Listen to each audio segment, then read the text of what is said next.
Veja que tudo isso daqui foi só para falar da alma. Agora vamos para o corpo. Depois da música, é na ginástica que se devem educar os jovens. Sem dúvida. 403C, você está comentando ali já sobre a ginástica. Okay? Agora já indo para o corpo.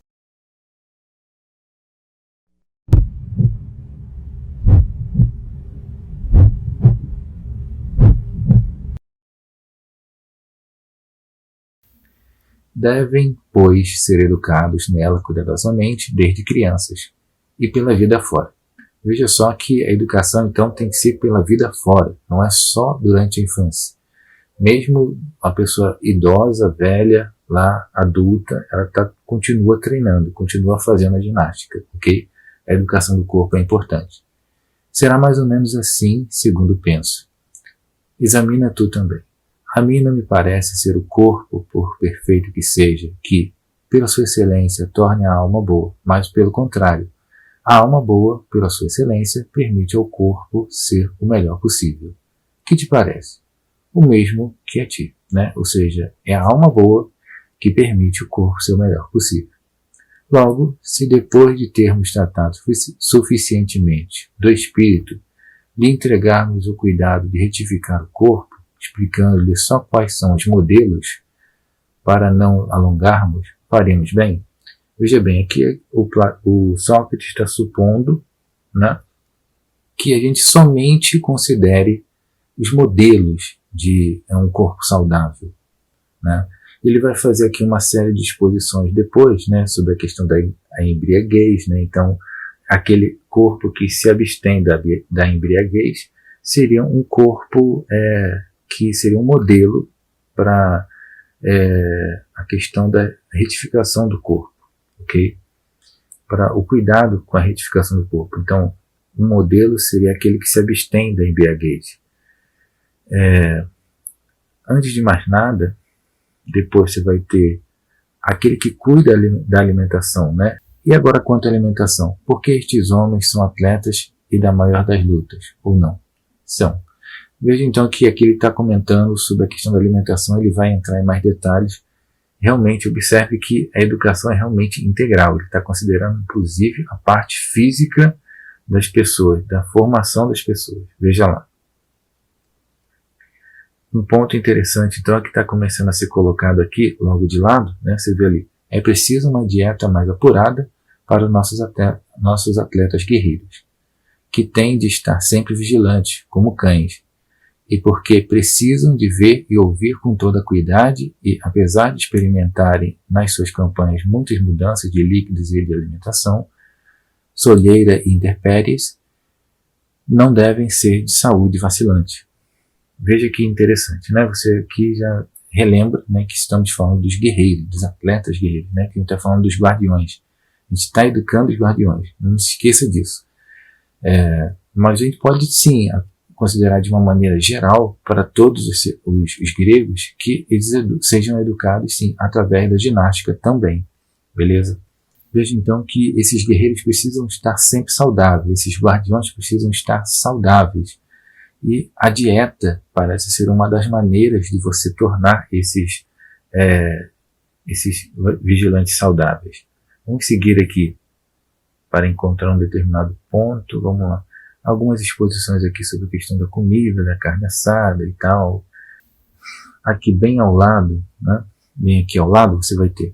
E acaso se arranjará prova maior do vício e da educação vergonhosa numa cidade do que serem necessários médicos e juízes eminentes, não só para as pessoas de pouca monta e os artífices, mas também para os que se dão ares de terem sido criados em grande estadão? Não julgas uma vergonha, um grande sinal de falta de educação, ser-se forçado a recorrer a uma justiça importada de outrem, como se eles fossem ambos juízes por falta de justiça própria. Olha só, veja aqui qual é o ponto. Gente, interessante que quando a pessoa mesma não se cuida, não trata da sua própria saúde, né, ele fica dependendo de médicos, né, de pessoas que cuidem da sua saúde. Então, a pessoa primeiro tem que buscar cuidar da sua própria saúde, né, através da dieta, através da ginástica, dos exercícios. E também, do mesmo jeito ali, aparece a figura dos juízes, né, que seriam aqueles responsáveis por trazer o equilíbrio para a alma das pessoas, aqueles que avaliam a alma das pessoas. Se os médicos são aqueles que avaliam o corpo, os juízes aqui aparecem como aqueles que avaliam a alma das pessoas. Se existe a justiça dentro da alma dessas pessoas. Então, eles precisam importar de outrem, né, que seria, no caso, aí, um juiz que julgaria para saber se essa pessoa está bem ou mal. Né? Então, o juiz avaliaria, digamos assim, a capacidade mental dessa pessoa, a alma dessa pessoa. O médico seria para o corpo e o juiz seria para a alma. Aí, né? Você precisaria de um terceiro, né, de outrem, para ficar simplesmente te avaliando. Isso seria uma verdadeira vergonha. Okay? Aí ele insiste nessa questão de passar a vida em tribunais ou passar a vida em hospitais e tal. Né? Seria uma vergonha a pessoa passar o tempo inteiro nisso. Então a pessoa precisa se cuidar. Daqui ele começa a fazer algumas exposições sobre os médicos e tal, a questão das enfermidades. É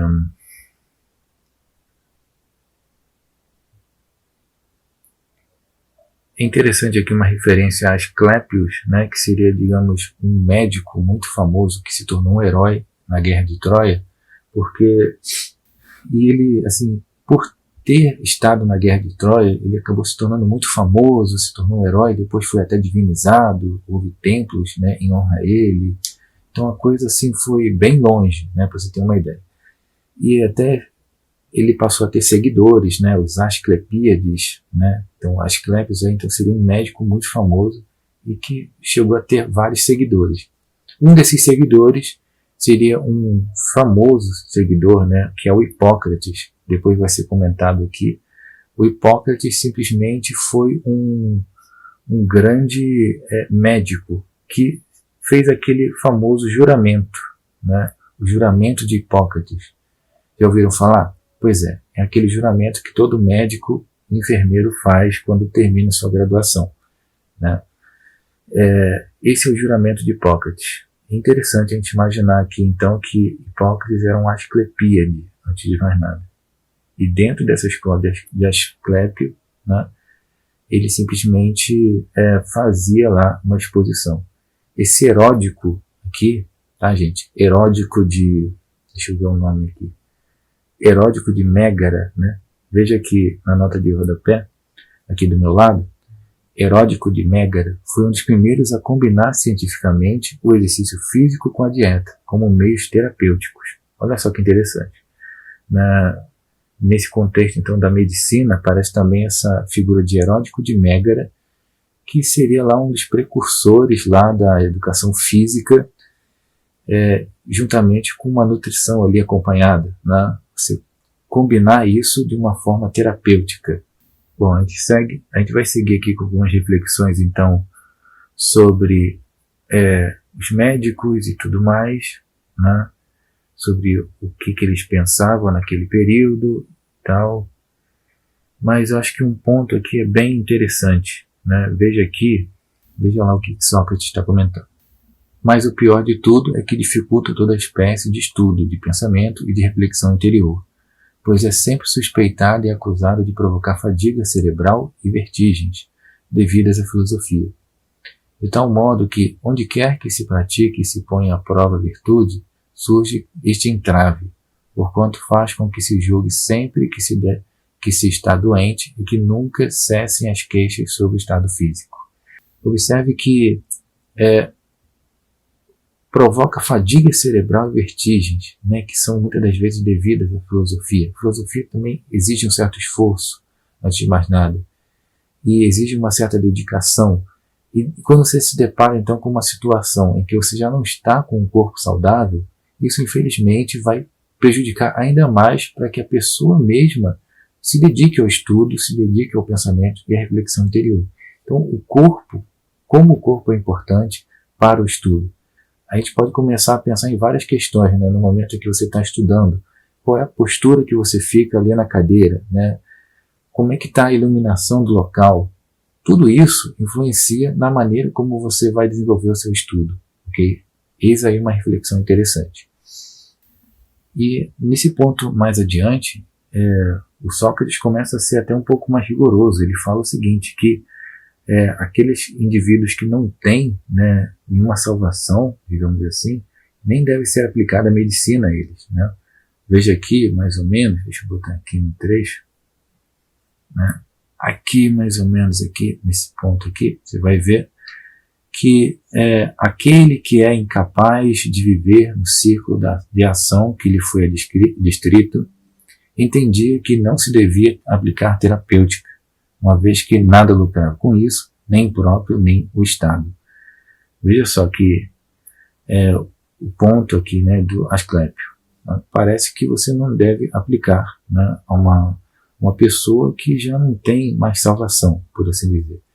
Você só aplica a medicina a quem tem alguma chance de salvação. Nesse momento há um aspecto até um pouco rigoroso da coisa, né?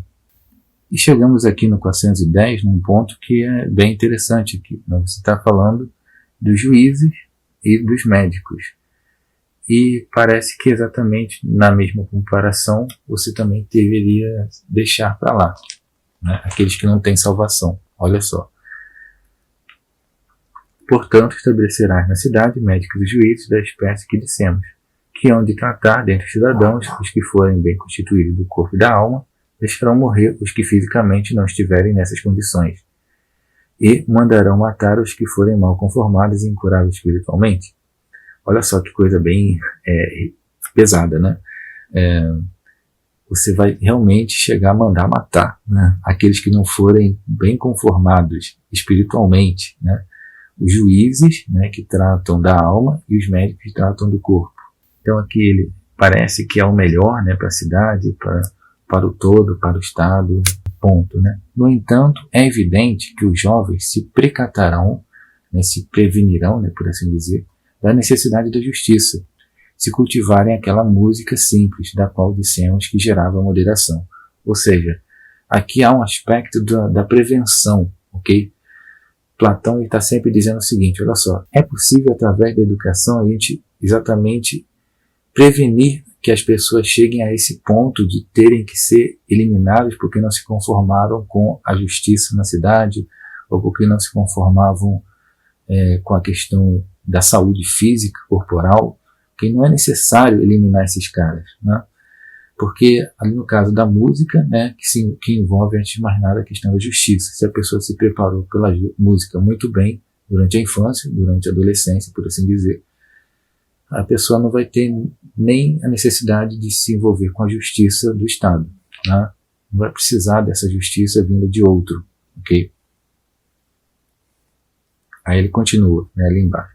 Porventura, se o músico exercitar a ginástica seguindo do mesmo rastro, não alcançará o mesmo resultado, a ponto de não precisar da medicina para nada, a não ser em caso de força maior?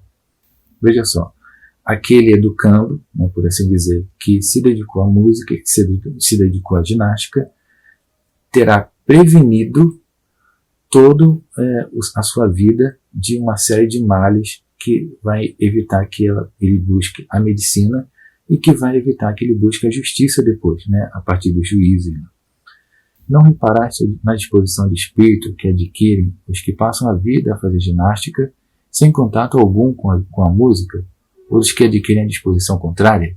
Veja então aqui, gente, um ponto bem interessante, né, do aspecto da educação integral, né, daquela paideia. Quer dizer, você não pode se dedicar somente à ginástica, porque senão você vai ser muito voltado para o físico, e também você não pode ficar só se dedicando à música, porque você vai ficar de uma maneira muito mole, né, muito mental e muito mole fisicamente. Então, seguindo ali, você vai ver exatamente essa questão. Olha ali, né? A que estás a referir-te? A grosseria e dureza, por um lado, e a moleza e a doçura, por outro, expliquei eu. É isso mesmo, veja ali, Glauco falando, né? Os que praticam exclusivamente a ginástica acabam por ficar mais grosseiros do que convém. E os que se dedicam apenas à música tornam-se mais moles do que lhes ficaria bem. Veja só essa questão, né, gente? Você não pode se dedicar somente à música ou somente à ginástica, mas aos dois, ok? Com a devida moderação. Eis aí um aspecto interessante da educação integral, que envolve corpo e alma. A questão aqui é o meio termo, né, que os guardiões, antes de mais nada, né, porque a educação é sobre os guardiões, eles precisam ter as duas naturezas, de uma maneira razoável, tanto o aspecto da doçura quanto o aspecto da coragem. Eles não podem ser moles e nem grosseiros, beleza? E aqui então vai ser, e assim vai haver toda uma continuação dessa reflexão, onde se busca justamente conciliar esses dois aspectos. Porque você não pode ser somente físico ou somente espiritual ou intelectual. Você precisa ser um pouco dos dois. E deve então haver uma harmonia, né, entre esses dois âmbitos. E nesse ponto aqui, gente, olha só que interessante, ele vai seguir nas reflexões, né, e há um parágrafo aqui que ele comenta sobre ensino e educação. Vamos ler aqui do lado. Quanto aos tipos de ensino e de educação, seriam estes. Para que serviria especificar o que se diz respeito às suas danças, caçadas, com ou sem matilha, competições gímnicas e líricas? É suficientemente claro que estas prescrições devem seguir as outras e já não será difícil encontrá-las. Nesse ponto, gente, você tem ali uma referência também à dança, né? Dança é uma coisa bem curiosa, porque se você começar a pensar, dança seria talvez aquele ponto em que você tem um intermediário, né, entre a parte da ginástica com a música, né? Você move o seu corpo, você faz ginástica, por assim dizer, com ritmo, com harmonia, né? Então você tem a parte da dança ali, que é bem curiosa. A dança seria como que o intermediário entre corpo e alma ali. Então, olha só que legal, né? Aí você tem lá as caçadas, matilhas, competições. Eu diria que tudo isso também pode ter lá um aspecto de intelectualidade, porque existe todo um aspecto de estratégias e tudo mais nas caçadas. Existem as competições gímnicas, também pode ter um aspecto de estratégia, de técnica. Então se envolve um pouco da razão, né? E ao mesmo tempo que você tem lá a prática da ginástica, né, do exercício físico. Veja então, por exemplo, que você tem ali a união, né, entre corpo e alma, por assim dizer, né, que você não fica somente em um lado, você fica nos dois lados ao mesmo tempo. Isso mostra explicitamente, né, o aspecto da educação integral ali.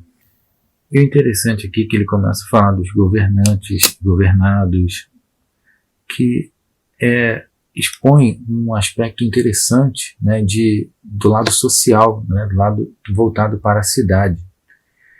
Porque, veja, a educação é política também, né? Aqui, a educação integral, ela envolve, olha só, tantos aspectos do ser humano. Desde a alimentação, né, desde uma dieta saudável, uma ginástica, uma música para terapia, histórias, né, para se ensinar os valores morais. E por fim você vai ter também um aspecto que é voltado para a cidade. Porque antes de mais nada você tem que lembrar que eles são guardiões do quê? Para guardar a cidade. Então há um aspecto também político por trás daquilo tudo ali. Há uma certa reflexão aqui que fecha, né, o ciclo da paideia, antes de mais nada. A paideia, ela tem todos esses aspectos e, por fim, chega ao ponto de se voltar para a cidade. Né? Tem que ser útil para a cidade. Bom, gente, pulando já um pouquinho aí para o livro 4, começando aqui por cima, né, nesse 425A, a gente tem: portanto, como dizíamos de início, os nossos filhos devem logo participar em jogos mais conformes com a lei, pensando que, se eles lhe forem contrários, é impossível que daí se formem homens cumpridores da lei e honestos. Veja só que interessante aqui, gente, o aspecto dos jogos, né? Você pode pensar aqui também nos jogos didáticos, né? Você usar jogos didáticos, e uma vez que os jogos têm regras, têm leis, aquilo ali como que prepara para que a pessoa seja uma cumpridora da lei depois na sociedade. Veja então a relação que você tem aí entre a educação dos jovens até a cidade. Nesse parágrafo, então, 425A, no texto aqui ao lado, você pode observar um aspecto interessante já de relação entre a parte da música com a cidade, a parte política. Veja aqui. Quando, portanto, as crianças principiam por brincar honestamente, adquirem, através da música, a boa ordem. E, ao contrário daqueles, ela acompanha-os para toda parte. E, com o seu crescimento, endireita qualquer coisa que anteriormente tenha decaído na cidade.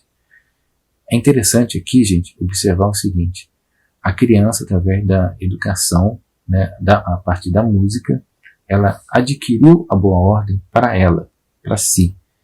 E depois, ele simplesmente se colocou a endireitar aquilo que estivesse decaído na cidade.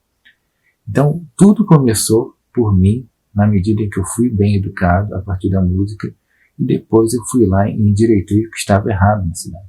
Que legal, né? Uma maneira diferente de pensar aí, já ligando, por exemplo, a educação musical, né, que estava desordenada, aquilo que estava desordenado. Uma vez que eu recebi uma boa ordenação a partir da educação musical, eu posso também ordenar aquilo que está desordenado na cidade. Que interessante, né? Continuando, né? Você tem lá: e sem dúvida descobrirão aquelas leis que pareciam pequenas e que seus antecessores tinham deitado todas a perder. Veja só, ele vai começar a endireitar as leis, né? E aqui ele fala quais, aí ele vai especificando ali quais seriam essas leis e tudo mais, né? E no final aqui você vai observando então que eles até buscam endireitar as leis que se tenham deitado a perder, né? Tudo aquilo que tudo aquilo que foi deixado para perder, tudo que estava decaído, até no nível das leis, você passa a corrigir porque você recebeu uma boa educação musical, né? A educação musical está como que quase que formulando, está basicamente formulando como será a vida depois em sociedade.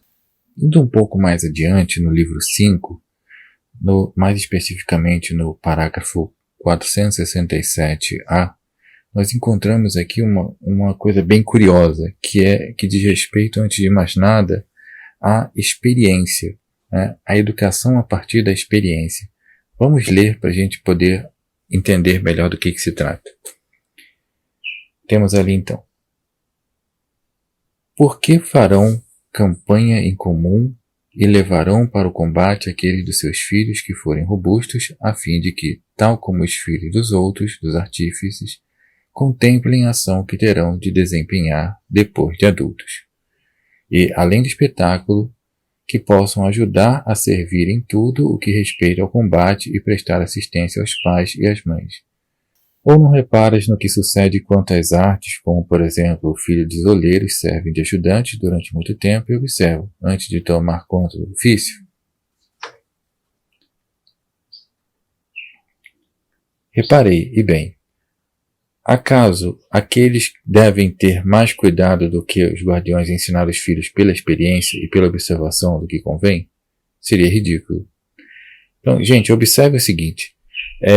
Aqui há uma comparação, então, da educação que é feita dos filhos dos oleiros, né? Os filhos dos oleiros, eles sempre observam, né, a atitude dos pais, né, de como se faz lá a confecção da sua própria arte. E no futuro eles vão exercer melhor porque eles participaram das atividades dos pais enquanto eram pequenos. Dessa mesma maneira, o Platão ele acredita que a partir da experiência, né, os filhos dos guardiões vão passar a ter um controle melhor e ter um entendimento melhor desde pequenos a respeito de qual é a função que ele vai desempenhar no futuro. Então esse é um ponto bem interessante que vale muito a pena a gente comentar aqui. É uma educação, então, a partir da experiência. Platão também considera, então, que há uma possibilidade, então, da educação a partir da experiência. Ok?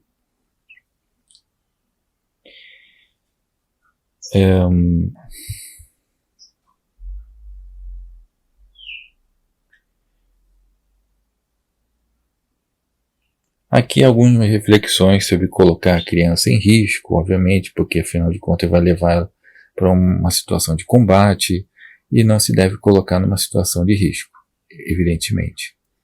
Né?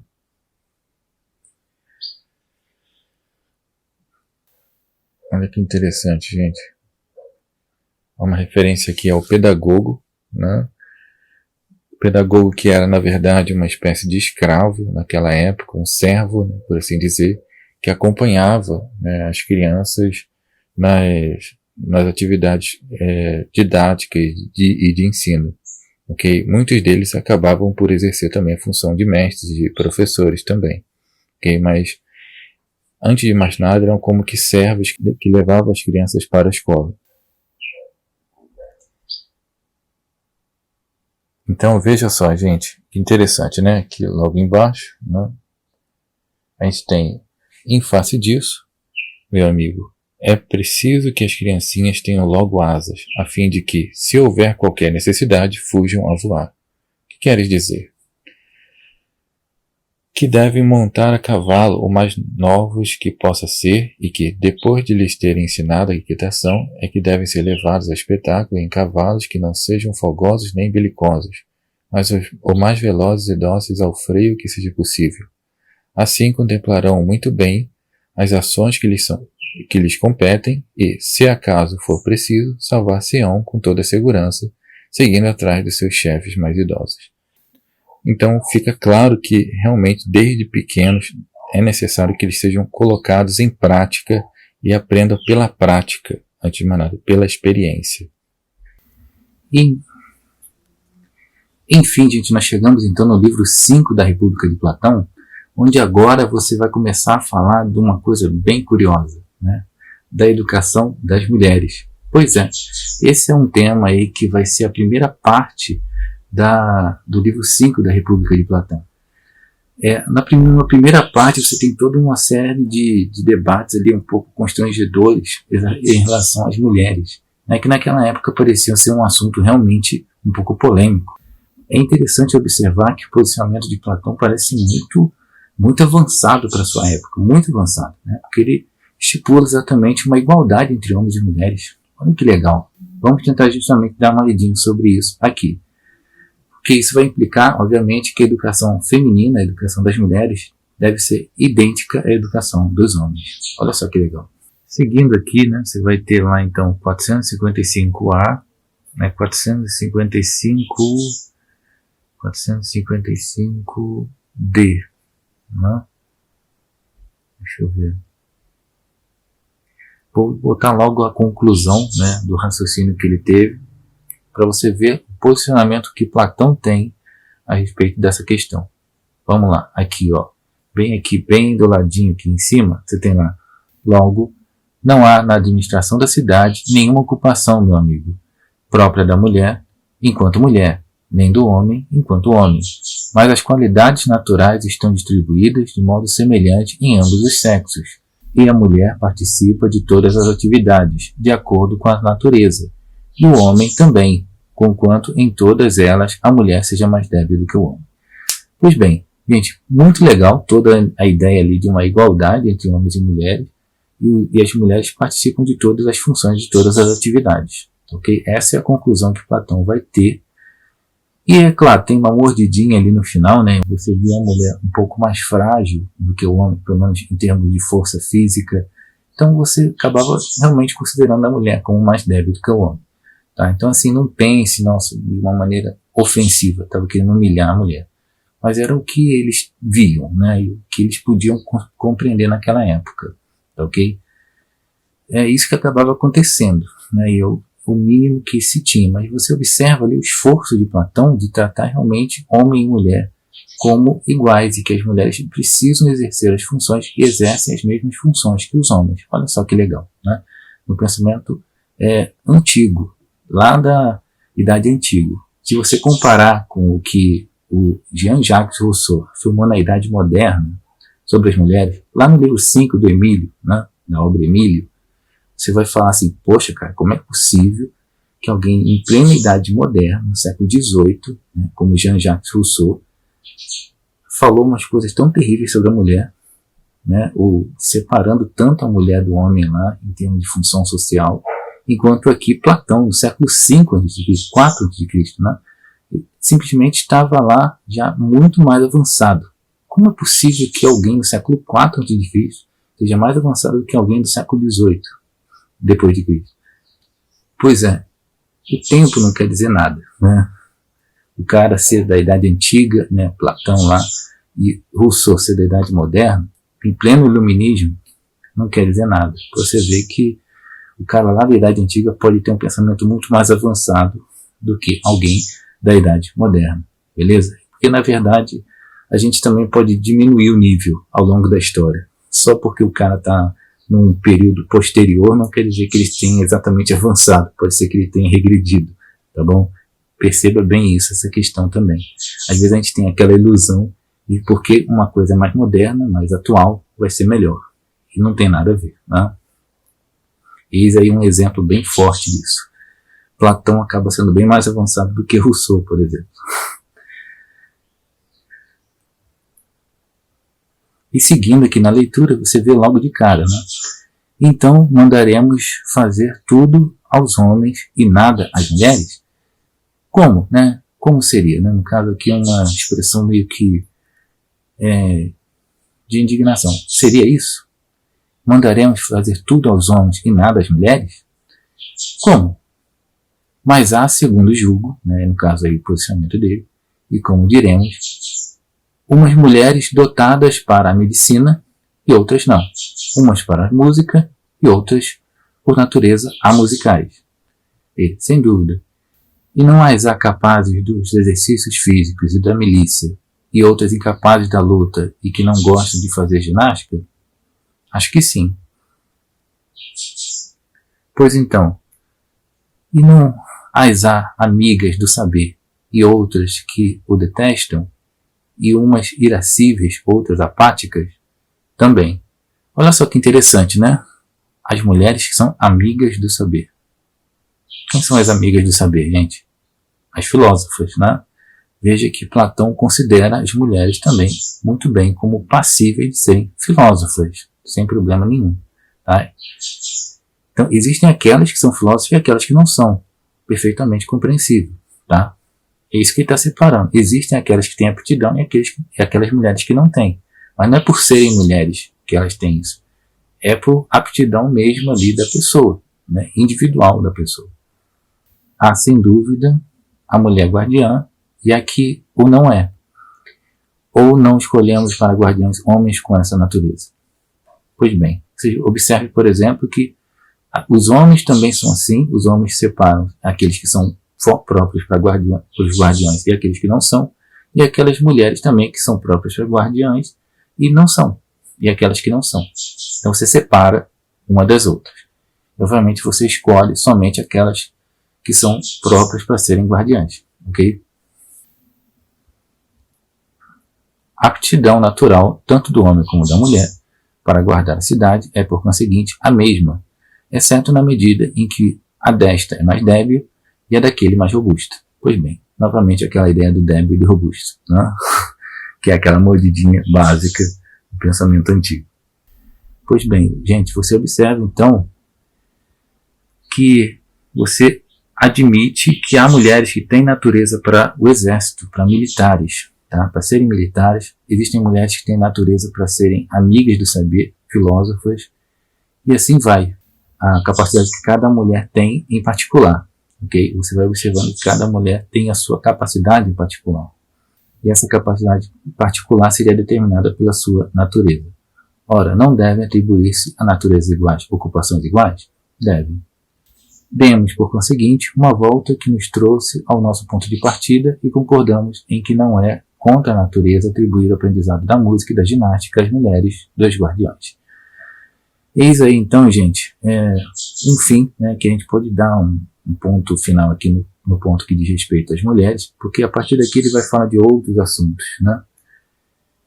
Mas você já vê logo de cara, gente, a igualdade, né? A maneira como Platão trata com certa igualdade a educação dos homens e a educação das mulheres. É claro que cada um será visto de acordo com a natureza, né? Tipo assim, cada indivíduo homem lá, você vai separar aqueles homens que são próprios para filósofos, outros que são para comerciantes, outros que são para militares, né, guardiões. Da mesmo jeito, as mulheres também, separando lá cada classe, ok? Cada tipo de natureza, tá? E de acordo com a sua natureza, você vai botando as suas funções. E não é por ser homem ou por ser mulher que você vai simplesmente separar as funções. Tá? Totalmente diferente, por exemplo, de um pensamento como o de Rousseau, que você vai ver na Idade Moderna, infelizmente separando pelos sexos, né? A natureza da mulher, a natureza do homem. E na sequência ele vai fazendo uma série de exposições sobre como é o filósofo, as características do filósofo, e até que a gente chega ali no livro 6, tá? E a gente já começa a falar um pouquinho sobre a educação desse filósofo também. Aí que vai ser um ponto interessante. No livro 7 entra-se propriamente assim, no assunto que é a educação do filósofo. O livro inteiro, o livro 7 é sobre isso. No livro 6 você já está começando a introduzir a temática da educação do filósofo, que basicamente recebe toda essa educação que vem dos guardiões, só que alguns acréscimos a mais. Beleza, pessoal? Exatamente para que possa exercer melhor a função de rei posteriormente. E assim que a gente teria um encerramento. Vamos chegar lá, então, dar uma passadinha no livro 6 e depois no livro 7. Ok? Ok? 403C